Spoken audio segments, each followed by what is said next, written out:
Welcome to Meet the Candidates 2024, a voter education program brought to you by the Shakopee Chamber of Commerce. My name is Tim Zunker, and I'm the president with the Shakopee Chamber and Visitors Bureau.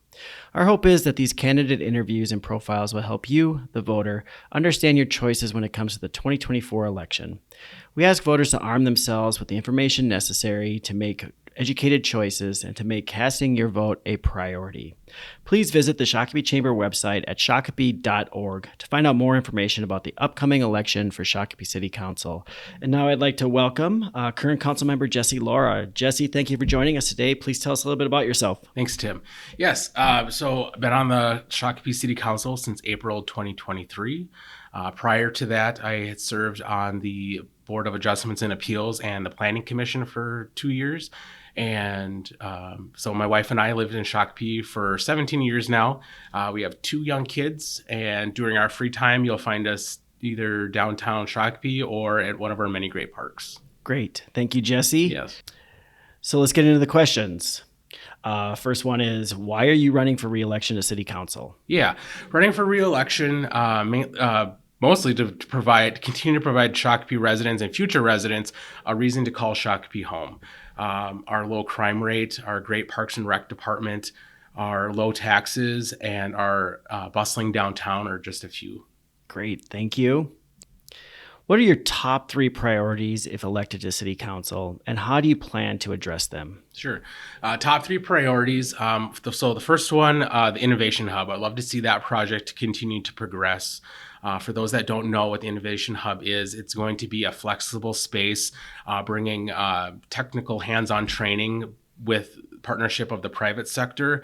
We're going to be able to provide post-secondary education here in Scott County, and it's also going to be a place for entrepreneurs to come together to present their ideas as well. The second priority is going to be continuing to have Shakopee being one of the lowest tax cities in the metro. And the third priority is going to be to continue to provide our public safety sector the support that they need. And recently, we just approved funding for the remodel at Fire Station 1. That remodel is the first major one it's seen since it's being built in 1998.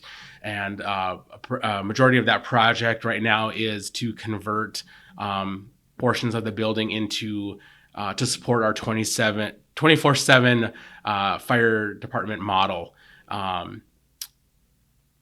We just recently approved 2 deputy chiefs, 3 captains, and several other firefighters. Great. Thank you, Jesse. What strategies do you propose for managing the city's budget while ensuring necessary services and infrastructure improvements? Sure. So no strategies per se. Like I said earlier, Shakopee is already one of the lowest taxed cities in the metro. And the reason how we can do that is we only levy what we need. There is no additional, we're not taxing more than we need. Another reason why that keeps our taxes low is our diverse mix in tax base. You have residential, you have industrial, you have commercial. All of that plays a key role in keeping our taxes low. And when you don't have growth in those sectors, that's what creates a rise in taxes. We actually saw a decrease in 2024 in city taxes, and we're actually going to be seeing another decrease here in 2025 as well. Great.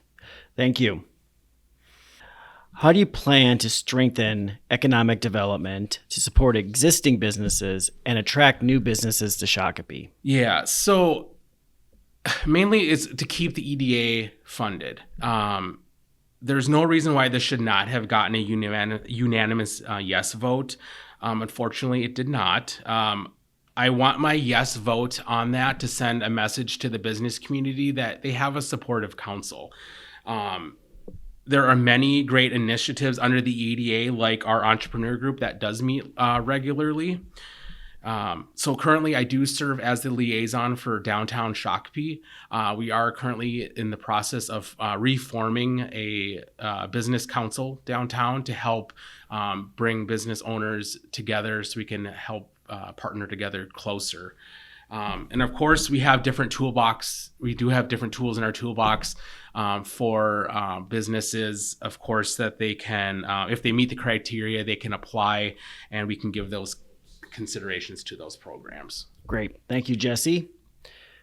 How will you work to ensure transparency and communication between the City Council and Shakopee residents? Sure. So currently for transparency communication, I do host community connections regularly where you can meet with me. Usually it's at downtown at the Brew Hall. You can always call me. You can email me, and then you can find me on Facebook as well. And I do post regularly different happenings and communications and pertinent information. Great. Thank you. So that's it for all our questions. I'd like to give you the opportunity to give your closing statement and message to the voters. Thank you. Shakopee has a lot of great things going on right now and in the future. I want to thank you for your support over the last 16 months. I have hoped to earn your vote in November. More about me can be found at my website, jesselaraMN.com, or on Facebook, Jesse Lara Shakopee City Council. I thank you. Thank you, Jesse. The views expressed in these interviews are those of the candidates, not those of the Chamber and Visitors Bureau. The Chamber is sponsoring these interviews as a service to the community and has gone to great lengths to ensure the objectivity.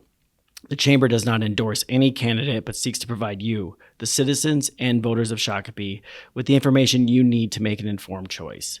The Shakopee Chamber and Visitors Bureau extends a sincere thank you to the candidates. Again, thank you, Jesse. Thanks, We appreciate your time and your service to our community by running for office. You're performing an important service to us all. Again, thank you for joining us for this edition of Meet the Candidates 2024. Thank you, Jesse.